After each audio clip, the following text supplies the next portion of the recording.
The US economy is dependent upon consumer spending. That's why when it slows, Wall Street worries.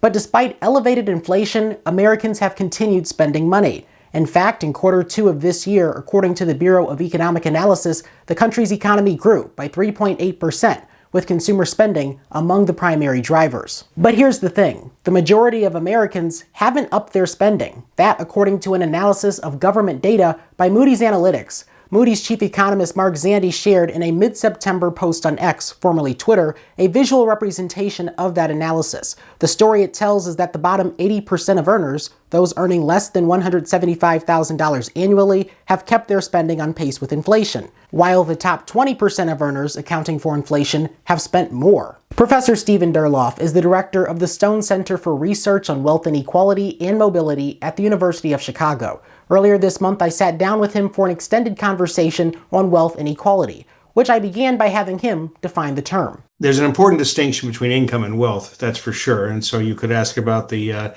differences between the annual income of different people in the United States. Wealth is a more complicated concept because it has to do with overall resources that one has a claim to. So, for example, if I own stocks and bonds, that would be wealth. If I own a house, it's wealth. And I could go on. And so one is looking at the overall assets that individuals have. And if you think about our capacity to command goods and services, to do things, wealth is essential to that. Now, in saying that, it's hard to measure wealth in comparison to income. And I will just give one example of that. And that is the most important form of wealth I have is called human capital. And that's that I have certain skills that allow me to earn things in the labor market. And that's true for everybody. We don't have good data on and wealth numbers usually don't include what's called human capital. And so I could go on. And so I just wanted to emphasize that wealth can be a tricky concept, but it's really what's called a stock as opposed to the flow, which is annual income. And certainly we could bring into this conversation the idea of education because, of course, differences in educational attainment can go back to wealth inequality. And so what are some of the differences that we notice in this country between different groups of people when it comes to educational attainment and, of course, income? Well, I think that you bring up a very important issue. And one of the ways to cut wealth inequality is to ask questions of the form, what is the difference between the levels of wealth that people have who graduated from college versus those that went to college versus those that completed high school versus those that did not? And you have extremely large gradients. And so the difference between having gone to college and completed it versus not, the numbers you might see are on the order of 4 times as much wealth per person. And then if you haven't gone to high school, you'll typically have essentially no wealth. So it becomes fundamental just in terms of understanding the divisions that define the inequality. The second is that education is essential to understanding the process by which wealth is generated. And so thinking about, the relation, one idea would be that education has is a determinant, not the only determinant, but a determinant of income. But once you have income, what do you do with it? You spend it and you save it. And so you may buy things that you can then resell like a house. And so the point is that the income inequality begets wealth inequality. And of course, in many different countries, wealth inequality is experienced, but one example that just comes to mind is our own country, the United States. And so what role does an economic system play in how much wealth inequality a country experiences? Well, you're absolutely right that there's substantial heterogeneities in wealth inequality across the world. And I think there's lots of debates about, as I said, measurement's difficult, and I say controversies about the magnitudes.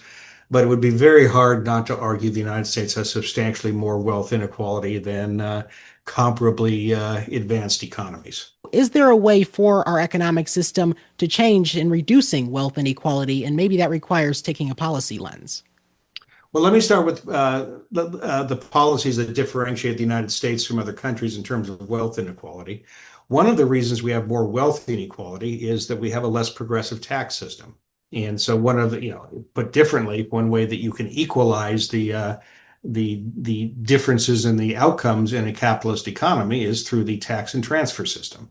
That's a policy choice. It's capitalism either way, but it's capitalism with progressive taxes or with less progressive taxes. And so much of the work that studied wealth dynamics in the United States in the last 50 years has given a very important role to the fact that we have a less progressive and decreasingly progressive tax system. So I think that that's a very good example.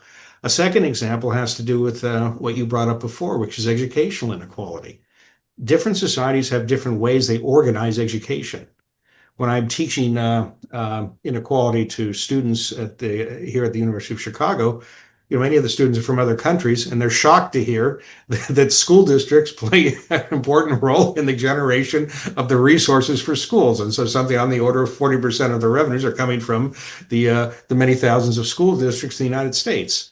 And so you can end up with large quality disparities. I grew up in Southern California, so I like to say the difference between Burbank, where I grew up, and Beverly Hills, where I did not. But of course, there's much more extreme examples. And so that is, again, it's a policy choice. I then shifted the focus of our conversation to the US's version of capitalism and how it ties into the wealth inequality experienced in this country. I will note that I say version because capitalism comes in many forms. It's not something this country has a monopoly on, and that's something you're going to hear Professor Durlauf note in his answer. I also wanted to know from him what the case would be for government intervention in the free market system in order to address wealth inequality. I'll note that free market system is a term you can put an asterisk on. But I'm going to answer both as an economist as a citizen. Sure. It's not a matter that I can just say, well, this is what economists say, but obviously I have ethical judgments that I make, and it's important to have on the table. I'll try to be clear about the differences.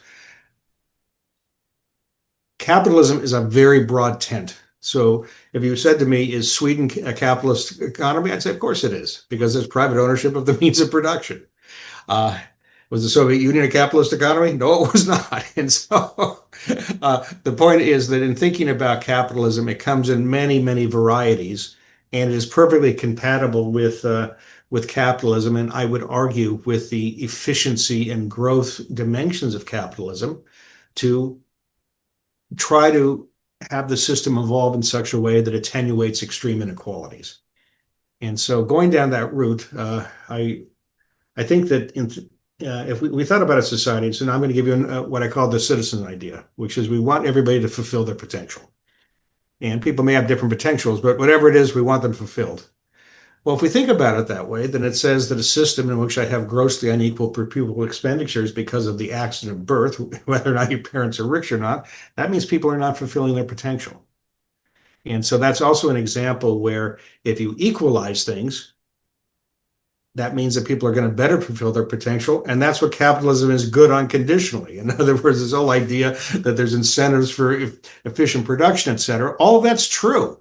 But that's a statement that's true at one point in time, as it were, or within a small time horizon, where I think the arguments for government intervention occur for both efficiency and what I call citizens or ethical grounds, is because of all the dynamics that are involved in the way in which people develop their potentials, whether or not they are given access to opportunities, et cetera. So that's kind of a long-winded way to say that I think that the government has a very important role to play in ensuring equalities of opportunities, which will allow the virtues of capitalism to flourish. There have been studies asking that have found that a substantial part of American economic growth since 1960 has to do with the reduction of barriers to African Americans and women in the economy. And so, again, another thing I say to students is the country that will win the 21st century economically is the one that has the entire population fulfilling its potential. And so every time you have a barrier to a group, it is inefficient and is in that sense antithetical to what the argument is about a capitalist economy. So in other words, an economy that is beneficial to every person is good for the economy. Absolutely, absolutely. And so one doesn't want to, deny the importance of incentives. In other words, that people are motivated by material gain, among other things. I don't want to say that it's the only thing.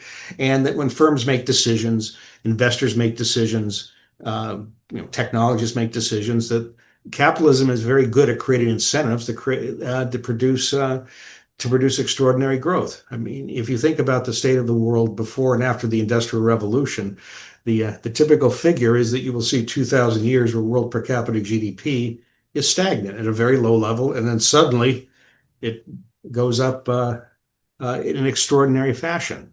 Now, the fruits of the Industrial Revolution, the fruits of modern capitalism are highly unequally distributed. But one doesn't want to ignore the fact that even conditional on that, things such as life expectancy for every decile of the income distribution is dramatically increased, and life, horrible things in life such as child mortality, all these have dramatically gone wrong. And so, the way I think one wants to think about policy is to say that we, at the end, we might. It's been said by others that we will give two cheers for capitalism. It's an engine that is highly productive, but it's supposed to be productive for something. At the end of it's people, and so then you have to ask the distributional questions, and that's where the government has a constructive role to shape those levels of distribution. A lot of the actions of government can be wrong for distribution. The laws that after the Civil War that restricted the opportunities for African Americans, the grotesque inequalities in educational expenditures, that's one example. I could also go through exactly the same thing for women in terms of property rights, the ability to inherit, access to education, et cetera. And so I don't think, if somebody, you'll have some people argue that's intrinsic to capitalism. I would say that's not true. Capitalism is an economic system, and the issue is how to maximize its productivity, and the government has an important role in doing that. Given our understanding that addressing wealth inequality can be a net positive for the economy, I wanted to get Durlauf's thoughts on why there doesn't seem to be a concerted effort to do so. One issue is that it is one thing to say that overall things would be better under a policy. That doesn't mean it's better for everybody. So in other words, progressive taxes, I think one would be hard pressed to say we're down to the benefit necessarily of the people in the upper tail of the income distribution.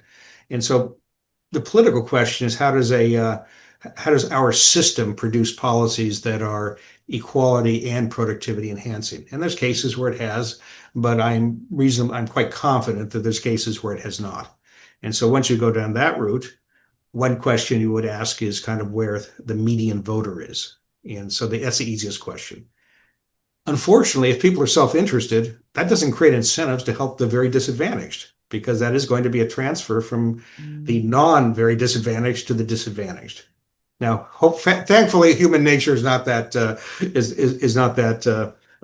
selfish, and so I don't want to. I'm doing that for rhetorical purposes, but there's always going to be a problem in the system that the people that are not who are not very disadvantaged, the disadvantaged are a minority, and so it's going to require something about how people are thinking that's outside of that. So that's even in the most textbook example. Our conversation was wide-ranging, an exchange of economic, political, and even psychological theory. But for the sake of brevity on an issue I'll continue to cover, consider checking out stonecenter.uchicago.edu, where you can find some of the exploration that Professor Durlauf and his colleagues have been doing of inequality. I'm Jaden Jefferson reporting.